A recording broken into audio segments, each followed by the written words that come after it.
CyberBikes once again. So I would like to show you this fresh new built bike. This is a Polygon Siskiu. Is a full suspension mountain bike, which the customer has had this bike for a few years, and he really wanted to convert this bike because the suspension and the geometry is perfect for his size. The only requirement was that he wanted an extra powerful, extra range battery, and as you can see, there's no space to fit the battery on the frame. An option that you commonly see on the internet is to install the battery here facing upside down.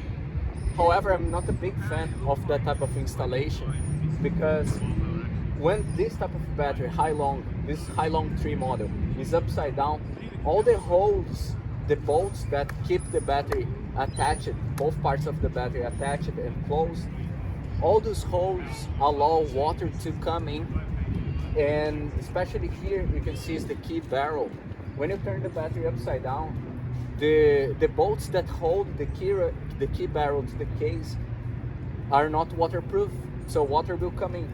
Imagine you built an off-road beast with the battery down here, and as soon as it starts raining or it's very humid and you pass in a pothole, any water that comes from up down will enter the battery. Even though you seal all these holes and the key barrel hole, it's very difficult to make this battery 100% waterproof. So here in the shop, we give 1-year warranty for motor and battery every time they buy from us. There's no way we guarantee, we give warranty for a battery that's installed upside down. Also, there's another factor that suspension travel could be compromised. Even though you can empty this chamber here and bring the suspension all the way down compressed and measure the gap between the tire and the battery, I would not recommend having the battery installed down here, unless you have a case that is very narrow and is waterproof.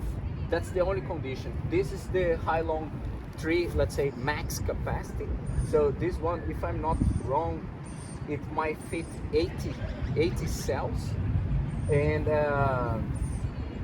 it's an extra tall case. Would not be a good option to put this battery down here. So we are using a special cradle. Is an aluminum cradle where it goes clamped. You can see the hose clamps. So there's a kind of padding between the cradle, the aluminum cradle, and the hose clamps. So it's firmly secured. We have double side tape on the bottom part of the cradle. Then we stick that to the frame. And then we put some foam, some padding where the hose clamps will go, so it doesn't create any friction with the frame. And these hose clamps, they are made of stainless steel, so they are very strong. And then we have 3 bolts attaching the battery base to this aluminum cradle, and then we mount the battery on top and add this strap just for safety, but it's very solid. So yeah, that was a peculiar thing about this build. Another thing that the customer really wanted is a seat post, a dropper seat post. In this case, there's no hole on the seat tube, and then you have to use an externally routed seat post. Some people on the internet, they suggest drilling the frame, but don't do that, especially if you have a full suspension bike, because the suspension mounts are on the seat tube. So you don't want to drill where you have suspension mounts. You can weaken the tube. There's already lots of force going through here to absorb that impact, have a shock there. So don't drill this tube. Go with an externally routed seat post, like now. Yeah. So we have custom brake pads, front and rear. We also have lights, front and rear. So if I turn on here, so I press the lights come on, very strong lights. Tail light here, that's pretty cool. I'm gonna flip the bike and I'm gonna show you other specs of the build. Mud guards look very lightweight and easy to install, fairing, you know, they're pretty cool. The bike was so clean, but to come to the park I had to ride on the grass and muddy areas, so the bike got a bit dirty. So I'm gonna turn to the other side, and please have a look at this chain line. I'm gonna bring it a little bit closer.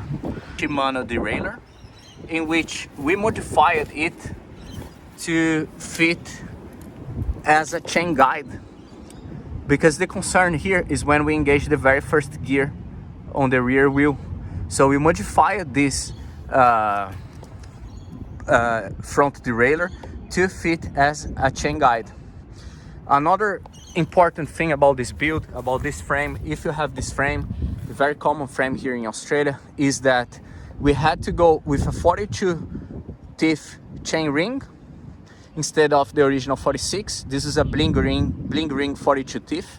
We are using two 1.2 millimeters spacer, so in total we have 2.4 millimeters spacer from the internal part here to the chain ring. So 2.4 millimeters spacer.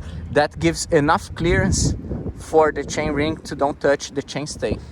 This is an e-bike chain by YBN, which is a good cost benefit chain. Look at that. This is the close up on the derailleur. Works perfectly.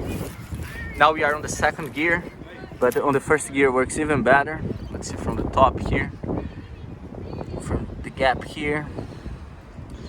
Yeah, we didn't change the cassette's new. We put a new gear cable. This gear cable is a 31 strands gear cable, 20% stronger than standard gear cables. And it's a very nice bike, super well built here by CyberBikes. Have a closer to the brake sensor. So cool, you know.